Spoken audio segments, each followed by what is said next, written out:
Welcome back to my channel, where we uncover the forgotten corners of the past. Today, I'm taking you into a story about the macabre mysteries of triplets, siblings, and children beyond all reason that you might have never heard before. A mystery buried in the dust of time, a truth that will send shivers down your spine. But before we embark on this journey, take a moment to let me know where are you listening to this story from. That helps me understand how far these secrets have traveled.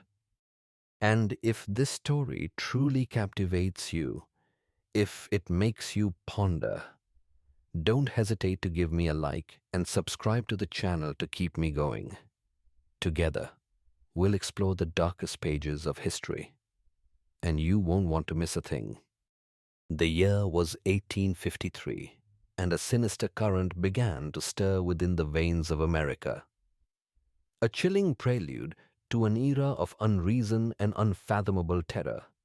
This was not a saga born of war or famine, but of an insidious intrusion that would rewrite the very fabric of reality in three isolated settlements. These were tales whispered only in the deepest shadows, of families who arrived not as mere settlers, but as harbingers of a profound disruption, their presence warping the natural order and twisting the perception of existence itself. Imagine, if you will, the vast, untamed expanse of the American frontier, a land ripe for new beginnings, yet unknowingly, a tragically fertile ground for ancient horrors. In Marrowfield, Kansas, a remote settlement clinging precariously to the edge of the sprawling tall grass prairies, stood the community of Hollow Bend. Local lore, passed down through generations, often spoke of the land's peculiar affliction. The very soil of Hollow Bend seemed to reject life. Its fields yielded no wheat, and, most unnervingly, the vibrant chorus of birds would inexplicably cease their songs at noon, leaving an oppressive, unnatural quiet that pressed down upon the settlers like a shroud. It was a place burdened by a history of unspoken warnings, a place inherently drawn to silence, as if awaiting a final, dreadful hush. Further east, shrouded in the gnarled embrace of the crooked pine woods of rural Virginia, lay Black Hollow. This was a community already marked by the heavy hand of history. War, disease, and the relentless dangers of mining accidents had emptied many a pew in its solitary church. Yet, an even more profound emptiness was soon to settle over this resilient town, perched ominously on a barren hill. The foreboding Witherspoon Manor loomed, a spectral sentinel. Its ancient shutters remained eternally closed, its chimneys perpetually cold, and its grand iron gates stood sealed by chains so thoroughly rusted they seemed to have corroded from within. It was a place steeped in deep-seated mystery, whispered to hold secrets far older than the very foundations of the town itself. A silent monument to forgotten sorrows. And then there was Vermillion Parish, Louisiana, a land perpetually suffocated by the heavy, almost sickly sweet scent of the bayou. Here, the water itself seemed to possess a sentient will, swelling not from the predictable rhythms of rain or tide, but from within. An unseen, ancient impatience. The Ashwood estate, a crooked, shivering manor, constructed of pale clapboard and rust-stained shutters, stood precariously on the swamp's very edge, a testament to the region's raw, untamed, and often brutal spirit. Magnolia trees grew sideways, their limbs reaching like twisted supplicants, and the incessant croaking of frogs at dusk echoed with a disturbing, almost scriptural quality. The air, perpetually humid, was thick with the tang of buried secrets, a place where the veil between the tangible world and the unseen depths felt impossibly thin, stretched taut and threatening to tear at any moment. These were not merely geographical locations. They were preordained stages. meticulously set for a horror that defied natural law, for a silence that spoke volumes of forgotten pacts, and for a remembrance that would ultimately consume all who dared to witness it.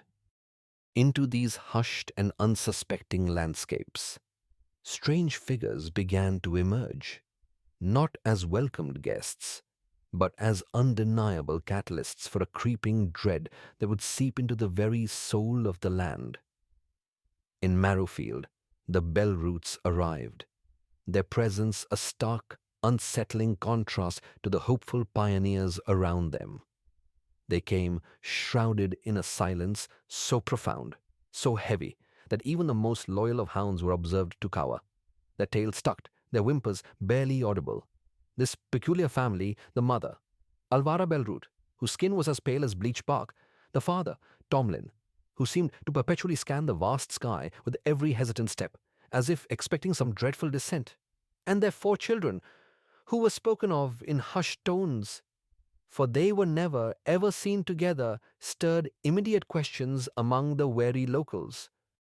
Why, they murmured, had a family from Salem, a town synonymous with its own dark history, moved this far west, and what, if anything, had truly followed them across the vast expanse of the continent? Their chosen land, Hollow Bend, was notorious for its barrenness, its incapacity to nurture life. Yet, the bell roots seemed inexorably drawn to it, as if by some invisible, unbreakable pact or a chilling, ancient promise. Their home, a splintered shrine of timber with an unsettling number of chimneys, and, most strangely, no visible doors on its east-facing side, rose menacingly from the blighted earth, a grotesque silhouette against the twilight sky. Curious townsfolk, peering from a safe distance, watched them unload their peculiar possessions cages, jars, and even a small iron maiden, its hinges long rusted shut, hinting at unspeakable practices. Young Finch, a boy known for his keen, if sometimes overly imaginative, sight, swore he saw one of the Bellroot twins, a girl he believed was named Agnes, buried up to her neck in the moonlit garden, chanting in a voice not quite her own, only for the garden to be tilled meticulously clean by morning, with no Agnes to be found. Whispers, cold and insistent, soon spread throughout Marrowfield the Bellroot twins, it was said, had never been born at the same time, an impossible anomaly that hinted at something deeply, fundamentally wrong. In Black Hollow, the arrival of 3 Witherstone orphans and an aged woman, their caregiver, was marked not by the customary sounds of grief or the solace of community, but by a chilling, profound stillness. These children, strikingly dissimilar in appearance, one tall and bone-thin, another stout, with hands unsettlingly large for her arms, and the third, a silent boy, perpetually clutching an empty birdcage, offered no tears, no words, no signs of the recent tragedy that must have befallen them. Their presence was heralded by an immediate, visceral disturbance in the town's quiet routine. Dogs howled with an ancestral recognition of dread. Clocks paused mid-tick in a moment suspended from time. And every mirror in town, for one terrifying heartbeat, went utterly dark, as if swallowing the light itself. When the orphans were tentatively asked for their names, they offered none. The silent boy, with an unnerving stillness, merely held up a scrap of yellowed parchment. Its archaic script revealed a single, chilling sentence. The last ones were buried upright. This cryptic message, devoid of context, sent a tremor of unease through the superstitious community. The Witherstone Manor, a place long sealed in silence, its history a tapestry of whispered rumors, creaked open its massive doors to their silent, unhesitating entry, letting out a sound not unlike a yawn, as if awakening from a prolonged slumber. From that moment onward, smoke, for the first time in years, once more curled from his desolate chimneys, a scene of life, yet one laden with a disturbing ambiguity. No servants were seen returning, no horses stabled, yet at night, faint, spectral lights flickered behind the manor's cracked window panes, and the slow, mournful strains of a violin played a melody older than Black Hollow itself. Those few who dared to approach close enough to hear it claimed the tune was hauntingly beautiful. Yet every single listener found themselves weeping, tears streaming uncontrollably. A testament to the profound sorrow or uncanny recognition stirred by the music. And in Vermillion Parish, Louisiana, beneath a sky bruised violet with the oppressive weight of unseen forces, three cries shattered the humid quiet of the Ashwood estate, ushering in the most cursed siblings the South would ever know, the Triplets, Julien, Deline, and Mercy. They were born under the violent embrace of a lightning storm, a birth as miraculous as it was foreboding. Their mother, Camille Ashwood, bled herself pale with their arrival, her life force seemingly siphoned away by the very act of their emergence. The midwife, a woman hardened by years of delivering life into the world, who had pulled them screaming into existence, was said to have gone blind by morning, her sight irrevocably stolen by what she had witnessed. The doctor, a man of science who had insisted their birth was impossible, proclaiming Camille's womb had long since soured from fever, fled into the treacherous marsh hours later, raving incoherently about eyes in threes and voices under the floorboards. His boots were later found sunk deep in the black mud beside a cypress tree, still steaming with an unnatural heat. Mercy, unlike her siblings, did not cry at birth. Instead, a chilling, almost knowing laugh bubbled from her infant lips, a sound that sent shivers through the town. Even as they brought customary baskets to the porch and offered prayers with their backs turned, none daring to visit twice, crosses, crudely carved from swamp pine and river-warped boards, were nailed to posts and trees around the Ashwood property. They were not for saints or graves.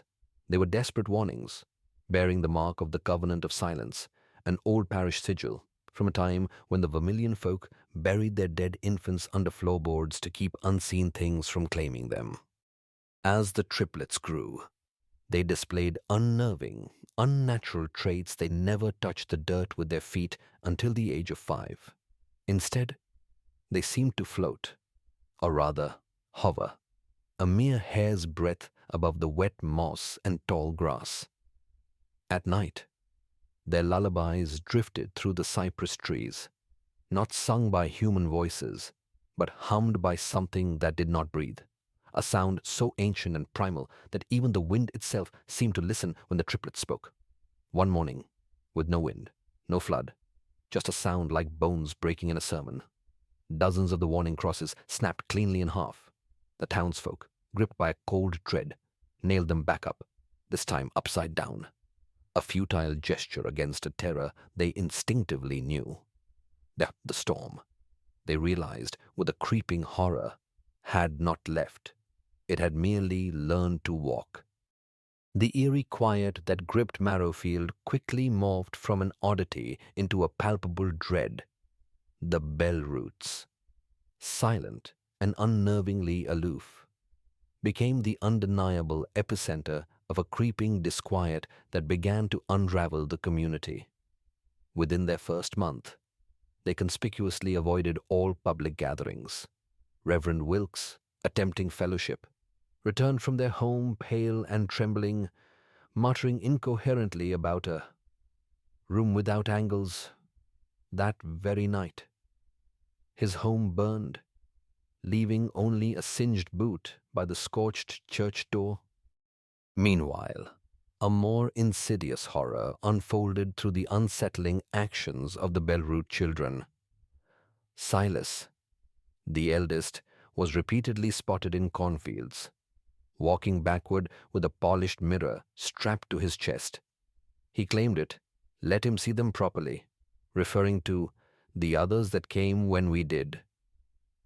Dogs vehemently refused to approach their property, and the air above their home shimmered unnaturally. On the fourth Sunday, the communal well began to bleed thick, warm, viscous blood, though suspicion fell on them. Tomlin Bellroot merely stated, "We're not the first, nor will we be the last." That same week, a farmer found his cow horrifyingly disassembled, arranged in a perfect circle. The Bellroot twins, Agnes and Ruth, hummed eerily around the scene.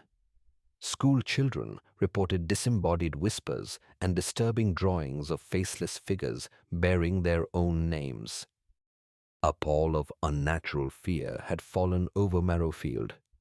One morning, a fog, thick and brackish as rotting soup, rolled into town and stubbornly refused to dissipate. The Bellroots moved freely through it, while others remained trapped indoors. Within 3 agonizing days, 3 young boys vanished without a trace, their names found chillingly etched into the frost of every window in town. Then came the knocking always at midnight, 3 distinct raps. No one saw who knocked, and those who opened the door never remembered doing so. Yet, afterward, the Bellroot children invariably had new dolls, unnervingly real, and clothing garments familiar to the missing. Old Manchester swore he witnessed Agnes eating chalk in the schoolhouse attic, her eyes black and vacant. He hanged himself before morning. The cemetery grew, but no services were held. The mute gravedigger, Briggs, buried closed coffins only at night, leaving no markers. It was around this time that the youngest Bellroot, unnamed, began to appear in dreams, asking if dreamers remembered their own birth. Those who experienced this awoke unable to speak. The town doctor abandoned Marrowfield after amputating his own tongue in a desperate act of self-mutilation. Elvira Bellroot was seen kneeling in the river, something grotesque squirming in her hands, whispering lullabies that caused fish to float belly up. Silas, the eldest, began digging a bottomless pit behind the house, and the earth groaned ceaselessly. Winter arrived early, with black, ash-like snow. The Bellroots, defying the cold, never wore coats. Their windows steamed from within, not with condensation, but with intricate symbols that caused nosebleeds in anyone who stared too long. A traveler, Declan, vanished after seeking them out, his voice echoing for 3 days from a hollow tree, calling for his long-dead mother. The Bellroots were seen afterward in funereal garb, but unnervingly, they smiled. Agnes left a bird with meticulously sewn-shut wings on the Reverend's doorstep. Then, the frost itself spoke. One morning, words appeared, etched across every window. They are not ours, and never were. The school shut down. Mail ceased. A profound, suffocating silence hung over Marrowfield. The Bellroot home remained, a dark silhouette, but light no longer came from within. A child's distorted laughter echoed from the twisted trees. But no one had played outside in months. One family, attempting to flee, found the wagon turning in endless circles until they were found in a trance, whispering lines from the book of Enoch backward. When spring finally arrived, the grass stubbornly refused to grow at Hollow Bend. Nothing stirred. Nothing sang. Only the Bellroots remained, watching, always watching. Marrowfield did not thaw. Flowers refused to bloom. Bees fell from the air.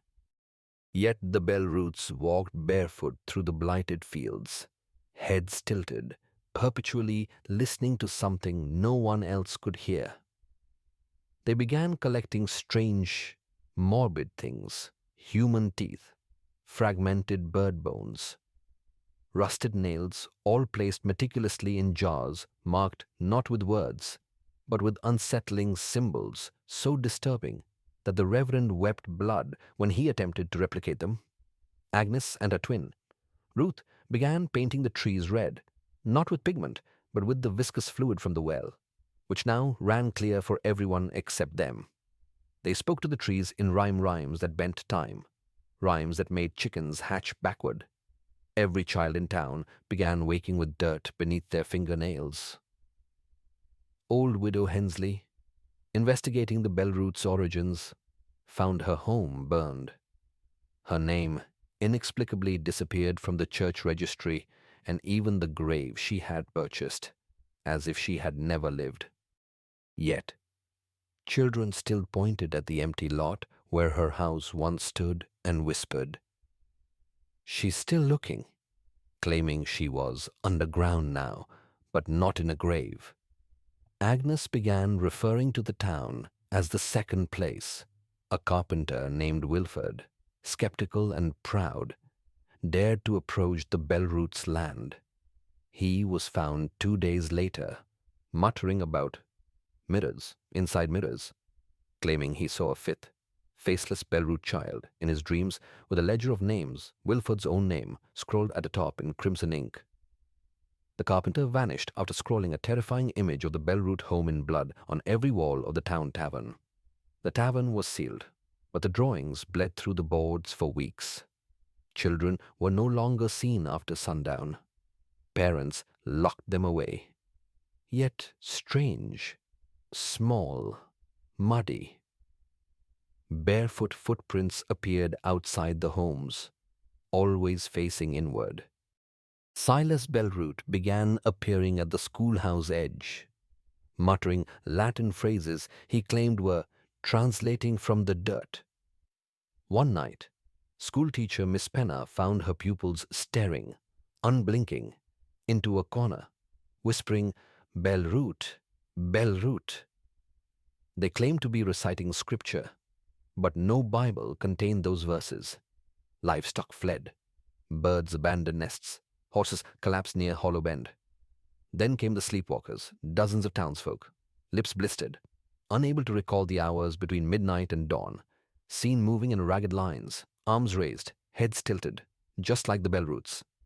They left offerings, bits of lace, old bones, scraps of wedding gowns arranged in spirals at the Bellroot land. Silas sketched townspeople as dead. Reverend Jasper saw his own portrait, vomited blood, and vanished.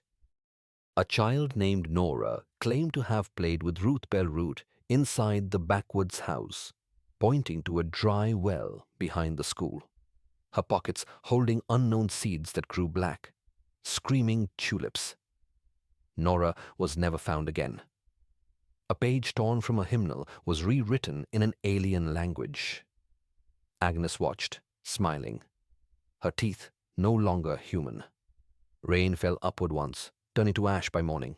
The doctor, who collected it, hanged himself. A note reading, "They are not children. They are the echoes of a promise." The Bellroots began ringing bells no one else could hear, audible only in dreams, causing eyes to bleed. One woman birthed a stillborn child with Bellroots scrawled on its back. Its grave vanished, replaced by a replica of their front door. Letters sealed in wax, unsigned, invited everyone to the hollowing. That night, every light in town died. Only the Bellroot home pulsed, dim and yellow, like a grotesque heart. People gathered, unbidden, walking like somnambulists toward the house. The doors opened wide. No one recalls what happened inside. But the next morning, the town was irrevocably different, smaller, disincorporated on maps. The Bellroots were seen harvesting shadows with hooked silver rods. A townsman swore he saw his late wife standing beside Agnes, looking younger but terribly wrong. He walked into the river, never resurfacing. It was June 17th, 1854, when Marrowfield ceased being part of Kansas. The hollowing truly began that night. Its first breath felt as a deep, resonant hum beneath the very ground, a vibration permeating bone. The earth churned, a subtle, sickening tremor, though no conventional earthquake was recorded. It began at the Bellroot house, rooted not on the land, but in something far, far beneath it, an ancient subterranean heart. The windows bled amber light, flickering like flame behind oiled parchment, and the front door, once wood, was now unmistakably skin, pulsing faintly with an unearthly rhythm. A boy named Micah dared approach it, drawn by his deceased mother's voice echoing from within. What returned was not Micah, but something wearing his face with glassy, unblinking eyes and breath that turned fresh milk sour. The Bellroots accepted it as one of their own. The town began to forget who Micah ever was. Strange towers, black and impossibly thin, rose at the edges of Hollow Bend, fingers of stone encircled with Bellroot runes that hummed audibly under moonlight. Trees bent inward, forming unnatural, grotesque arches. Birds froze mid-flight, suspended like macabre marionettes, only to drop lifeless as the wind shifted. At night, a voice echoed through the valley, not human, but from the land itself, speaking untranslatable tongues that children, most of all, seemed drawn to. The twins, Ruth and Agnes, were seen less often, their presence almost ephemeral, except at twilight when they emerged arm in arm, walking in circles that grew wider by the week. Silas had grown tall and unnervingly pale, with black veins across his forehead pulsing in time with bells only he could hear. He preached now, not to people, but to reflections, which he claimed were the truest congregation. Mirrors in town began cracking, splitting like bark under immense, unseen pressure. The cloying, sickly sweet scent of wax and blood lingered in the air. Inside the Bellroot house, time itself was warped. A surveyor, Brantham, wandered in during a storm, emerging minutes later, blind and white-bearded, clutching a journal page. It is not a house, it is a seed, and it is growing. His mind dissolved. He vanished during a thunderclap, leaving only a boot filled with soil and worms. No one returned to the church afterward. Agnes began appearing in multiple places at once, her unblinking eyes iridescent, offering riddles that, if unsolved, made someone vanish from their home, their memory subtly erased. Even gravestones changed, names reshuffling, epitaphs rewritten in grotesque riddles that mocked sorrow and memory itself. The Bellroots invited no guests, yet their dinners grew in number. Shadows at their windows moved independently. From their chimney came not smoke, but ash in the shape of faces long dead, and some not yet known. On July 4th, Marrowfield fell utterly quiet. That evening, a procession began, silent figures in veils and centuries-old garb, converging upon the Bellroot estate from nowhere, walking from woods, rising from soil, stepping out of still ponds. No townsfolk remembered these guests, yet each greeted the Bellroots by name, speaking in voices like breaking glass wrapped in velvet. The Bellroots opened their doors. The house swelled visibly, breathing in fog like a monstrous lung, and the lights inside took on a bluish hue, like corpse candles. That night was the true Halloween. A storm gathered above, though no rain fell. Lightning struck in unnatural patterns, always in threes, directly above the Bellroot home. A great, jagged crack opened in the sky, but it was not the sky that split. It was something behind it. The townsfolk who watched from trembling windows fell to their knees, some weeping, others laughing hysterically, speaking in tongues, gouging their own names from family Bibles. One woman clawed out her unborn child, swaddling it in newspaper, swearing it would not be claimed. A bell rang then, the loudest yet, and for one fleeting, horrifying moment, everyone could see what stood atop the bellroot roof. Not a person, not an angel, but something in between, draped in the flesh of every soul the town had lost. A grotesque tapestry of the devoured. It nodded once, a slow, deliberate movement, and the towers at the edge of town cracked, birthing light that was not light, but a cold, alien luminescence, revealing ancient carvings beneath the soil that had been there long before humans ever built Marrowfield. And the bell roots, they bowed in profound, chilling reverence. The hollowing of Marrowfield, initiated on that fateful June night in 1854, quickly transformed from an abstract terror into an undeniable physical manifestation. The air became viscous, light fractured unnaturally, and grotesque shadows danced where nothing stood. The bell roots abandoned all pretense of humanity. They were silent, unblinking, ageless, their faces fixed in unsettling smiles. Their house began to hum, a low, pulsing sound felt in the chest, an unholy heartbeat resonating from deep within its foundations. Then, the ledger appeared on the church altar, bound in skin. Its yellowed pages held names, thousands of them, scrawled in no discernible order, spanning centuries.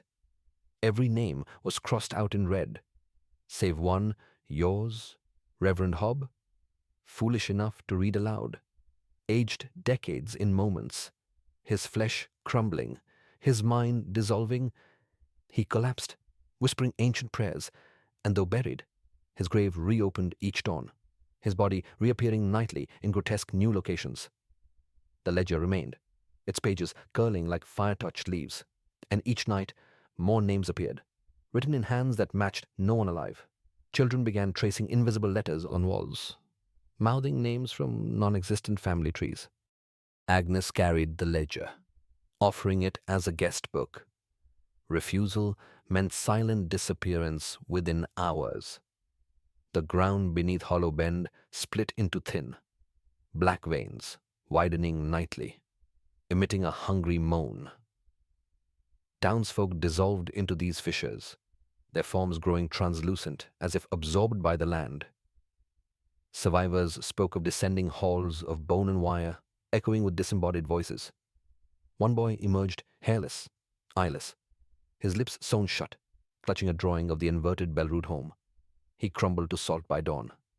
Silas began teaching in dreams, instructing how to forget the shape of one's own body.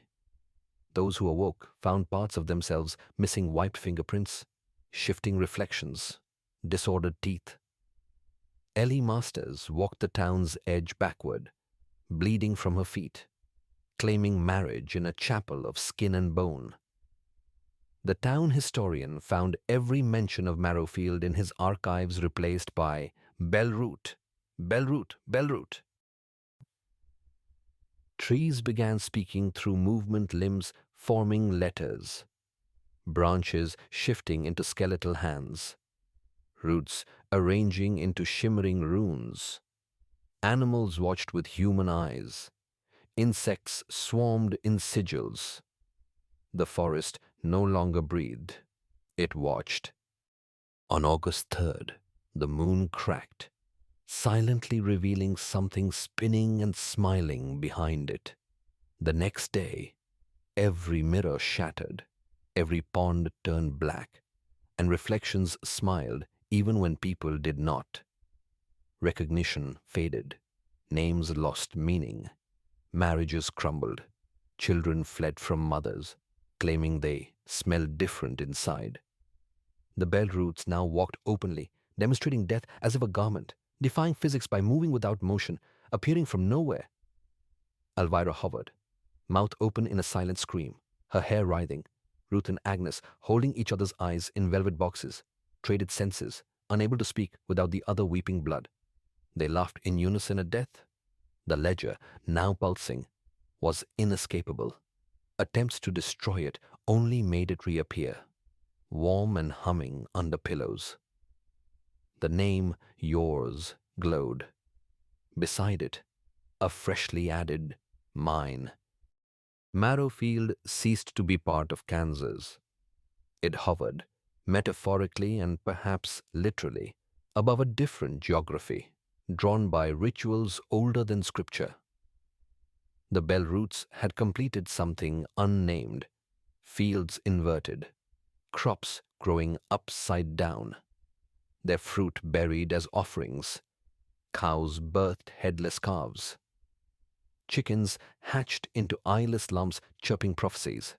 Silence became law, as words lost meaning.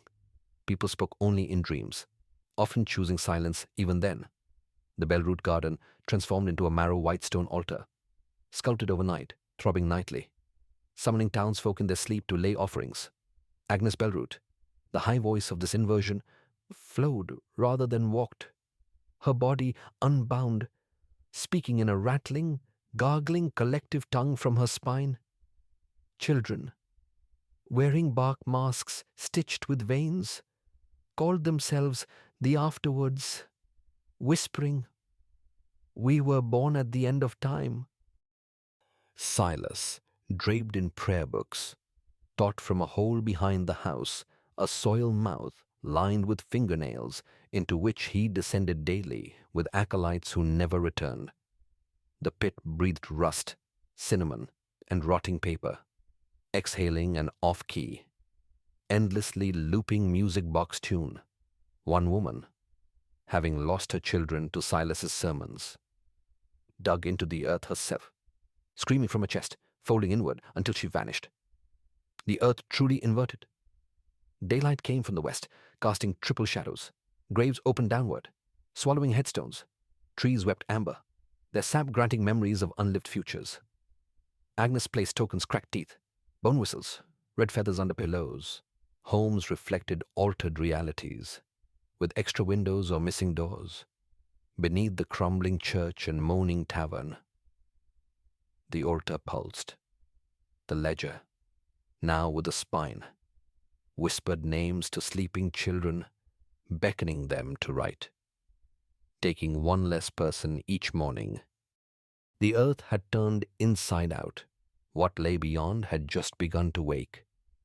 The sky, once blue, dulled to a bruised, vein membrane. Stars no longer twinkled. They stared, lidless eyes on Marrowfield. Stargazers felt watched from within. An astronomer slit his wrists whispering, "It's looking back." The land grew hungry. Paths looped back to Marrowfield. Compasses spun. Birds dropped petrified. Farmers returned with bleeding eyes, soil clinging in grasping hand shapes.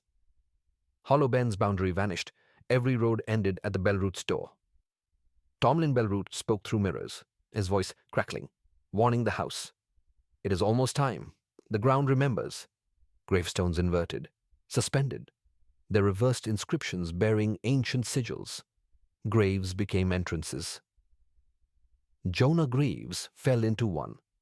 His screams echoed for 3 nights from beneath the church floorboards. Yet no one dug. His mother received a letter in her own hand. "He's safer where he is. Please don't come." Inside the Bellroot house, the children defied physics, flickering across rooms, rearranging faces. Agnes emerged from mirrors 20 houses away. Ruth held funerals for the living, predicting their deaths with terrifying precision. A man who laughed during her ceremony was found with lungs turned to wax. The pit widened into a spiraling womb. The Bellroots, claiming they were merely visiting, prepared to return to the soil, taking Marrowfield with them, every house, every secret, flipping the town like a coin, making children their currency. By September's end, a rhythmic groaning began, deep in the bones, from beneath the earth, as if the land itself dreamed of teeth. The Bellroots became silent, reverent. Elvira stood atop the altar, white-eyed, unmoving, swarmed by insects that never landed. Ruth and Agnes circled, muttering numbers in sequence, repeating every 317 syllables, nauseating listeners. Townsfolk sealed homes to keep memories from bleeding away, leaving journals for children, drawings of loved ones, lists of names, photos nailed to floorboards, desperate to preserve identity. Marrowfield's buildings twisted overnight, windows turned inward, doors opened to darkness. One house was upside down, its inhabitants fused into the floor. Serene in death's lullaby, the Bellroot house grew impossible, its angles unmappable, rooms moving, staircases curling like intestines, time warped within. Daniel Cross entered on a dare, returning 17 years older, eyes sewn shut, carrying a baby breathing through its skin, muttering an unknown language. He placed the child on the altar, whispered, "She's ready," and collapsed into salt beneath the altar. The pit glowed with memory, spilling translucent figures of past events, looping endlessly until reclaimed by soil. Silas lived in the pit, his thoughts bleeding into town through wells and roots, curdling milk, turning fire blue, shifting every written word into the ledger's horrid script. Tremors, calculated syllables of a summoning tongue, cracked stone monuments to reveal bones, cemetery crosses twisted into tridents, crows flew in spirals, their shadows causing vivid nightmares. In the schoolhouse, children recited untaught lessons. The soil forgets nothing. Dig deeper to meet yourself. And we were always the harvest. One night, the town split a clean, conscious tear. From the pit, roots that remembered, not drank, surged out, cracking roads, lifting buildings, snaring trees, pulsing with voices, guilt, forgotten names. They wrapped around homes, whispering truth for silence. The bell roots sang with completion, and the town folded inward like a returned letter, devoured by its foundation. A sinkhole of impossible depth and deafening silence remained. Only the altar and the closed ledger stood. No surface. Marrowfield swallowed whole, replaced by an aperture, an entrance disguised as absence. The land around was mute. Birds avoided it. Wind feared being remembered. The altar hummed. The ledger, breathing, showed no names if opened, only but reflections the reader's face, aged, split, weeping blood of recognition. The air hung viscous the morning after the hollowing, a suffocating testament to Marrowfield's ultimate demise. Light filtered strangely, casting grotesque shadows where nothing stood, warping reality itself. The Bellroots had cast aside all pretense of humanity, silent, unblinking, ageless, their mouths fixed in unsettling rictus smiles. The house itself hummed, a low, persistent pulse, an unholy heartbeat emanating from beneath its foundations, mirroring human life. Then came the ledger, appearing inexplicably on the church altar, bound in human skin. Its yellowed pages bore names, scrawled in no discernible order, spanning centuries, all crossed out in red except for one, chillingly, yours, Reverend Hobb, foolish enough to read it, aged hourly, his flesh crumbling, his mind dissolving, though buried, his grave reopened each dawn, his body reappearing nightly in grotesque new locations. The ledger remained, its pages curling, and every night more names appeared, written in hands that matched no one alive. Children traced invisible letters on walls, mouthing names from non-existent family trees. Agnes carried the ledger, a guest book. Refusal meant chilling silence, then disappearance. The ground beneath Hollow Bend split into hungry, moaning black veins into which townsfolk dissolved, growing translucent. Survivors spoke of descending halls of bone and wire, echoing with disembodied voices. One boy emerged, hairless, eyeless, his lips sewn shut, clutching a drawing of the inverted Bellroot home. He crumbled to salt by dawn. Silas began teaching in dreams how to forget the shape of one's own body, leaving awakened dreamers with wiped fingerprints, shifting reflections, and disordered teeth. Ellie Masters walked the town's edge backward, bleeding from her feet, claiming marriage to her dead father's face in a chapel of skin and bone. The town historian found every mention of Marrowfield replaced by Bellroot, Bellroot, Bellroot. Trees spoke through movement, their limbs forming letters, branches shifting into skeletal hands, roots arranging into shimmering runes. Animals watched with human eyes. Insects swarmed in sigils. The forest no longer breathed. It watched. On August 3rd, the moon cracked, revealing something spinning and smiling. The next day, every mirror shattered, every pond went black, and reflections smiled even when people did not. Recognition faded, names lost meaning, marriages crumbled, children fled from mothers, claiming they smelled different inside. The Bellroots walked openly, demonstrating death as if a garment, defying physics by moving without motion, appearing from nowhere. Elvira hovered, mouth open in a silent scream, her hair writhing. Ruth and Agnes, holding each other's eyes in velvet boxes, traded senses, laughing in unison at death. The ledger, now pulsing, was inescapable. Attempts to destroy it only made it reappear, warm and humming under pillows. The name, yours, glowed. Beside it, a freshly added, mine. Marrowfield no longer rested on Kansas soil. It hovered, metaphorically and literally, above a different geography. Drawn by rituals older than scripture, the Bellroots had completed something unnamed. Fields inverted, crops growing upside down, their fruit buried as offerings. Cows birthed headless calves. Chickens hatched into eyeless lumps, chirping prophecies. Silence became the ruling law. Words lost meaning. People spoke only in dreams, often choosing silence even then. The Bellroot garden transformed into a marrow-white stone altar, sculpted overnight, throbbing nightly, summoning townsfolk to lay offerings. Agnes Bellroot, the high voice of this inversion, flowed rather than walked, speaking in a rattling but gargling collective tongue.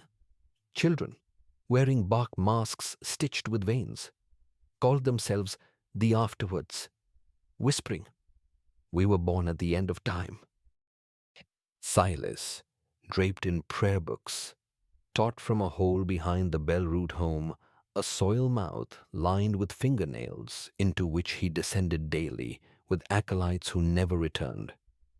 The pit breathed rust, cinnamon, and rotting paper, exhaling an off-key music box tune. One woman, having lost her children to Silas's sermons, dug into the earth herself, screaming from her chest, collapsing inward until she vanished. The earth truly inverted. Daylight came from the west, casting triple shadows. Graves opened downward, swallowing headstones. Trees wept amber, granting memories of unlived futures. Agnes placed tokens, cracked teeth, bone whistles, red feathers under pillows. Homes reflected altered realities.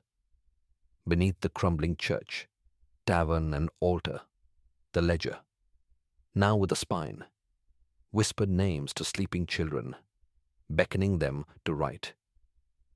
Taking one less person each morning, the earth had turned inside out. But what lay on the other side had only just begun to wake. The sky, once blue, dulled to a bruised membrane. Stars no longer twinkled, they stared. Stargazers felt watched from within. An astronomer slit his wrists, whispering, "It's looking back." The land grew hungry. Paths looped back to Marrowfield. Compasses spun. Birds dropped petrified. Farmers returned with bleeding eyes, soil clinging in grasping handshapes. Hollow Bend's boundary vanished. Every road ended at the Bellroot's door. Tomlin Bellroot spoke through mirrors, his voice crackling, warning the house, It is almost time.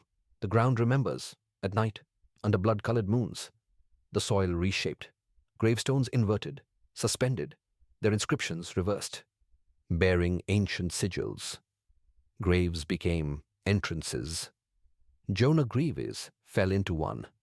His screams echoed for 3 nights from beneath the church floorboards, yet none dared to dig. His mother received a letter. "He's safer where he is. Please don't come." Inside the Bellroot house, the children defied physics, whispering across walls, flickering across rooms, rearranging faces. Agnes emerged from mirrors 20 houses away. Ruth held funerals for the living, predicting their deaths. A man who laughed was found with lungs turned to wax. The pit widened into a spiraling womb. The Bellroots, claiming they were merely visiting, prepared to return to the soil, taking Marrowfield with them, every house, every stone, every secret, flipping the town like a coin, making children their currency. By September's end, a rhythmic groaning began from below, as if the land dreamed of teeth. The Bellroots grew silent, reverent. Elvira stood atop the altar, eyes white, limbs unmoving as insects swarmed her. Ruth and Agnes circled, muttering numbers in sequences that nauseated listeners. Townsfolk sealed homes to keep memories from bleeding away, leaving journals for children, drawings, lists, photos desperate to preserve identity. Marrowfield's buildings' twisted overnight windows turned inward, doors opened to darkness. One house was found upside down, its inhabitants fused into the floor, serene. The Bellroot house grew impossible, its angles unmappable, rooms moving, staircases curling like intestines, time warped within. Daniel Cross entered on a dare, returning 17 years older, eyes sewn shut, carrying a baby that breathed through its skin, mewling in an unknown language. He placed the child on the altar, whispered, "She's ready," and collapsed into salt. Beneath the altar, the pit glowed with memory, spilling translucent figures of past events, looping endlessly until claimed by soil. Silas lived in the pit. His thoughts bled into town through wells and roots, curdling milk, turning fire blue, shifting every written word to the ledger's horrid script. Tremors, calculated syllables of a summoning tongue, cracked stone monuments to reveal bones, cemetery crosses twisted into tridents. Crows flew in spirals, their shadows causing vivid nightmares. Children recited untaught lessons. The soil forgets nothing. Dig deeper to meet yourself. We were always the harvest. One night, down spit a clean, conscious tear. From the pit, roots that remembered, not drank, surged out, cracking roads, lifting buildings, snaring trees, pulsing with memory, guilt, forgotten names. They wrapped around homes, whispering truth for silence. The Bellroots sang with completion, and the town folded inward, devoured by its foundation. A sinkhole of impossible depth and deafening silence remained. Only the altar and closed ledger stood. No surface. Marrowfield swallowed whole, replaced by an aperture. An entrance disguised as absence. The land around was mute. Birds avoided it. Wind feared being remembered. The altar hummed. The ledger, breathing, showed no names if opened, only reflections the reader's face, aged, split, and weeping blood of recognition.